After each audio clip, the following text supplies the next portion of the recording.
Graças a Deus, a nossa aula de antropologia, primeira aula deste ano, de 2019. Vamos continuar aqui, tá bem? O homem, vamos lá. Entendendo que a humanidade peca, perguntamos ao Novo Testamento se o homem nasce pecador ou se torna pecador após o nascimento. Seguindo uma metodologia paradoxal, os apóstolos respondem que ambos acontecem ao mesmo tempo.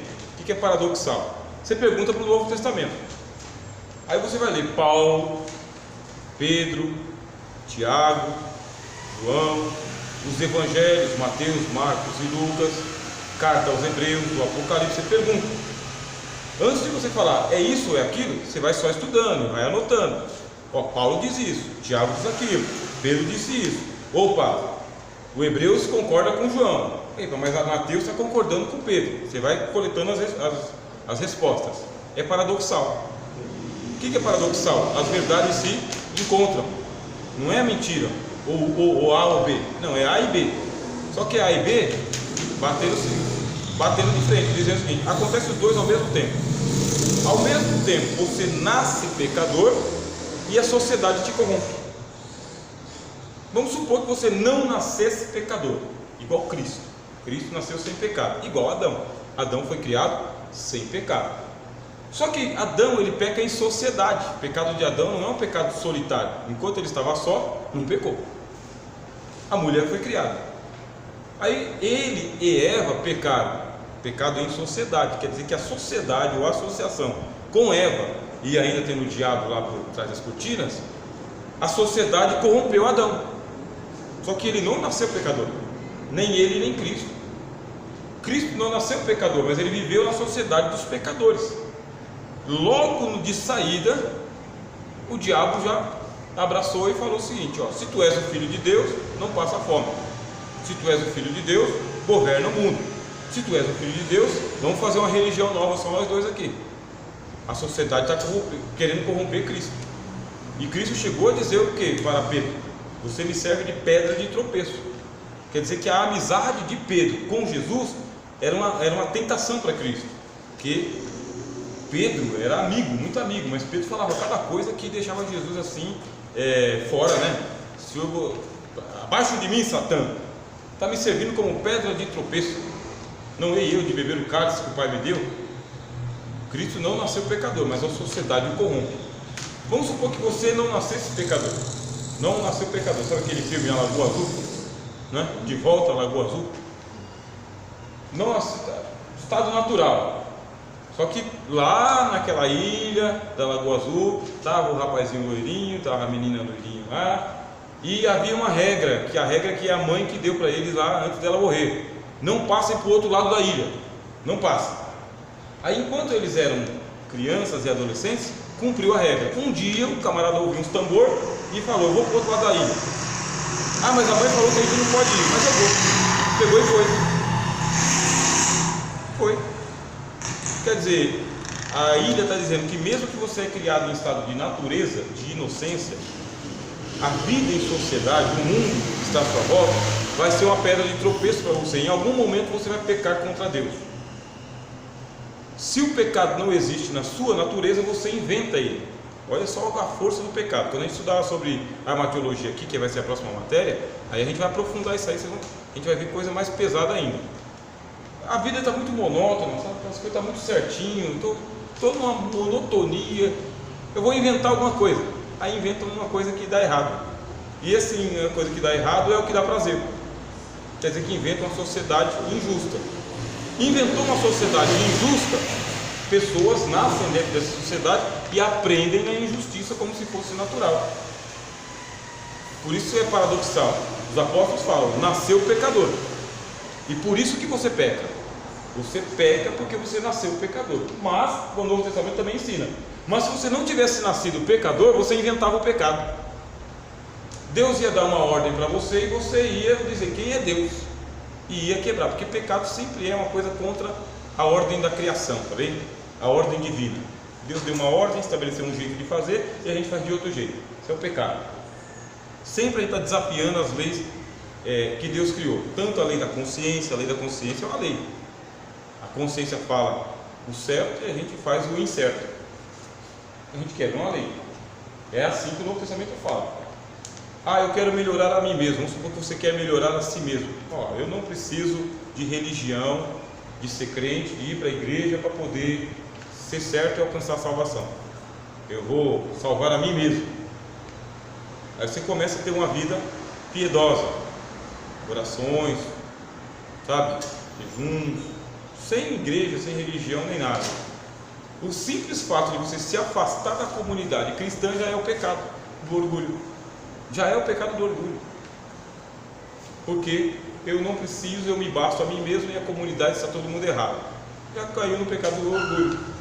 E dentro do pecado do orgulho está a vaidade, que é outro pecado. É um motorzinho dando força para o outro motorzinho. Você nasce pecador e você se torna mais pecador ainda. Se Deus arrancasse de você hoje todo o pecado que você tem e dissesse o seguinte: olha, você não tem mais pecado, agora você vai viver sem pecado no mundo. Em algum momento, ou a sociedade vai te corromper de novo, ou você vai inventar um mal para a sociedade. Essa é a força do pecado. Por isso que precisa acontecer um milagre, que é o milagre do novo nascimento. O milagre do novo nascimento, que é esse que a gente crê em Jesus, se batiza, fica a vida inteira na igreja lutando contra o pecado. Como pode? Eu não nasci de novo? Eu não deveria pecar mais, né? Eu não deveria nem sentir vontade de pecar. Mas por que eu sinto? Por quê? Que novo nascimento é esse? É porque ele é processual, a gente vai ver. É o Novo Testamento que ele acontece em fases, tá? Tem fases. Tem aquela primeira fase, que é a fase da fé, né? De crer, e depois da perseverança, continuar, até a fase da glorificação, quando a gente passar para o lado de dentro do céu. Por enquanto estamos aqui, só olhando para as nuvens, né? Volta a Jesus. Então vamos lá, o homem nasce em estado de inocência, mas a sua natureza está em consórcio com a natureza de Adão. Você já traz no código genético a natureza do Adão. Isso aqui é para a raça toda. Então você já vai trazendo. Isso aqui é um trem que está todo mundo engatado. É um consórcio. Por que consórcio? O que a gente fala de consórcio? Jesus, ele falou para a gente: vocês falam que se vocês vivessem no tempo dos profetas, vocês nunca iam concordar com seus pais que mataram os profetas. Não é isso que vocês falam? Quem dera a gente vivesse no tempo dos profetas, a gente não teria matado Isaías, cortado no meio, né? Jogado Jeremias lá no calabouço, Daniel na cova dos leões. Aí o Senhor Jesus, ele fala: vocês falam com a própria boca que vocês são filhos dos assassinos dos profetas. O que isso significa? É você dizer o seguinte: olha, se eu fosse Adão, vamos supor que você fosse Adão, né? As mulheres seriam Eva e os homens seriam Adão. Se eu fosse Adão, eu não teria comido do fruto que Eva me deu. Aí você fala isso como homem. E a Eva diria o seguinte, as irmãs, né, diriam o seguinte: se eu fosse Eva, eu nunca teria dado ouvido à serpente. Aí o que faz Deus? Tá bom, então não tem pecado nenhum com vocês, vão enfrentar o mesmo dilema que Adão. Quando você enfrenta o mesmo dilema que Adão, o que você faz? Você faz a mesma coisa que Adão fez: come do fruto que a mulher te dá, ouve o que a serpente está falando. A mesma natureza que estava em Adão está em nós também. É consórcio, é uma coisa que não tem como fugir. Se fosse você o representante da raça humana, você teria comido do fruto também. Qualquer um de nós aqui não teria suportado para sempre não comer o fruto. Qualquer mulher que estivesse aqui não teria suportado a sedução da serpente. Prova é que você, quando é tentado pelo diabo, você não sabe o que fazer, porque o camarada é insistente, bichinho sorrateiro, né? Para se resistir o diabo até ele fugir, demora. Ele vai fugir, mas ele é uma mosca morta. Ele foge tão lento que parece que ele não está fugindo, né? Você perde a paciência porque ele não foge. É a mesma natureza, tá bom? É a mesma natureza. Então o homem nasce em estado de inocência. As crianças que estão nascendo nascem em estado de inocência,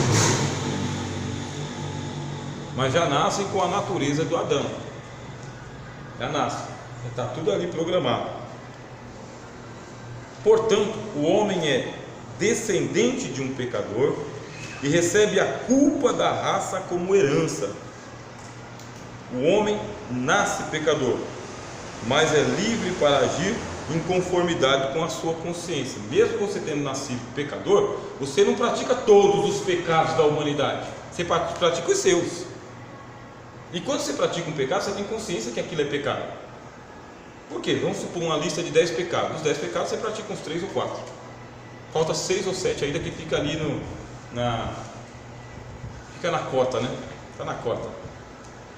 Então, aí você vai conversar com um pecador sobre Jesus, aí ele fala, mas eu nunca matei, nunca roubei, não faço mal para ninguém. Ué, é porque ele pratica outros pecados, ele só não praticou esse aí, do assassinato, né? Do roubo, da maledicência, mas ele fez outros. O código genético que a gente tem aí programado para o pecado é isso mesmo. Você tem potencialidade para praticar qualquer pecado. Hoje você está numa santidade extrema, amanhã você está do outro lado da ponte, pensando o que vai fazer, ou o que já fez. Quer dizer que essa gangorra perigosíssima que a gente vive aqui.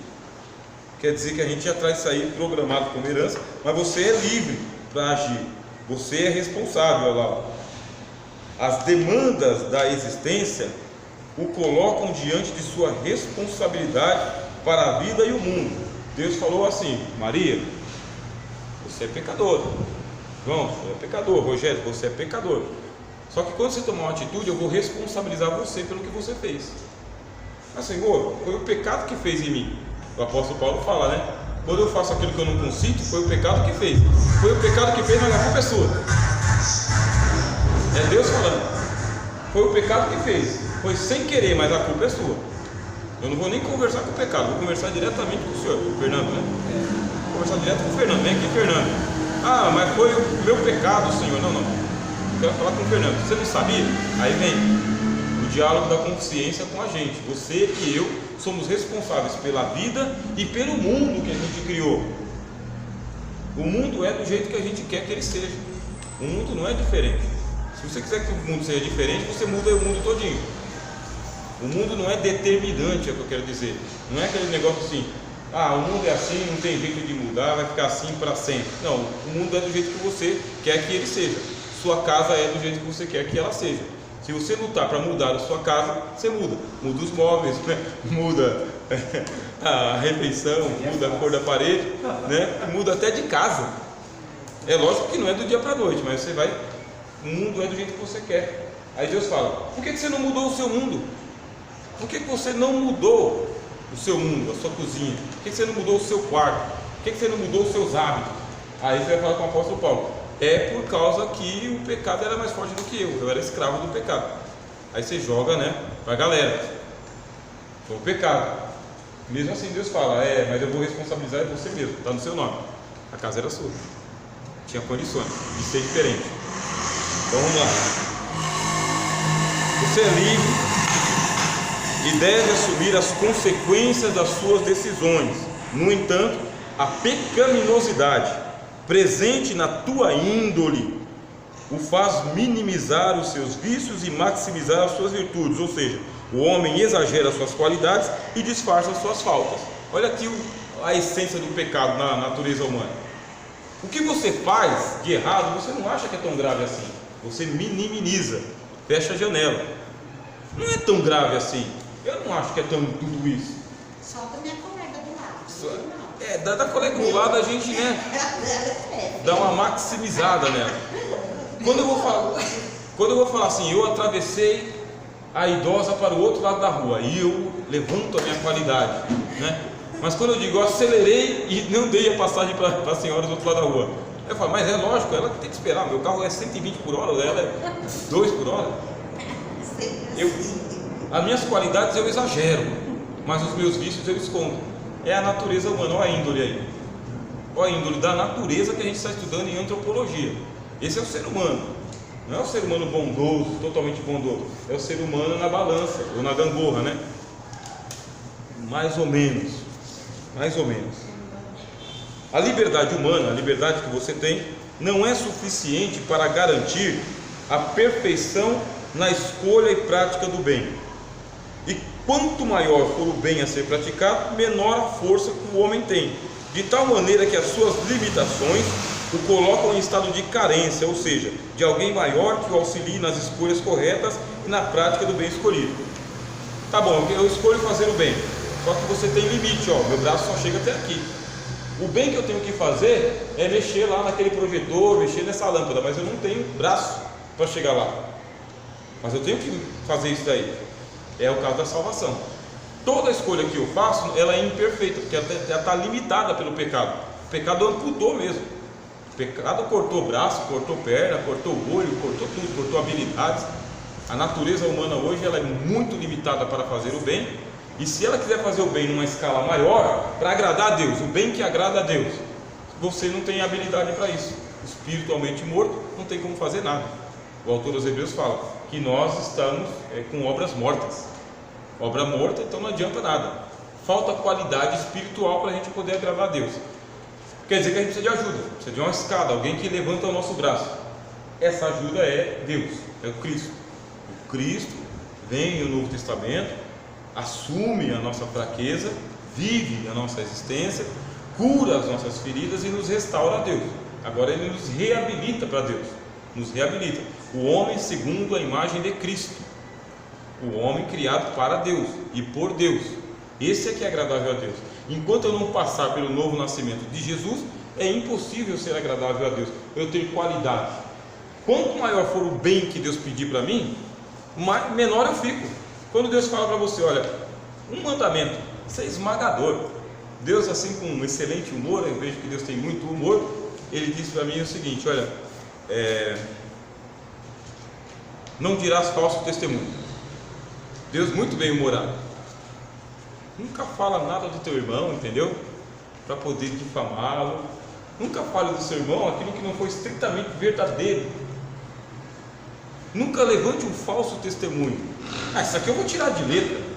Mas nunca, não é de vez em quando, não é só com quem eu... É com ninguém. Eu não conheço, por exemplo, o pastor João como a irmã Maria que conhece. Pode ser que alguma coisa que eu tenha visto, observado dele, que eu faça uma crítica a ele, seja um falso testemunho. Porque eu dei de um ponto de vista, eu não vi direito. Aí ela fala, não, mas esse não é o João que eu conheço. Não é. Esse não é. Eu falo, mas então, eu estou dando um falso testemunho.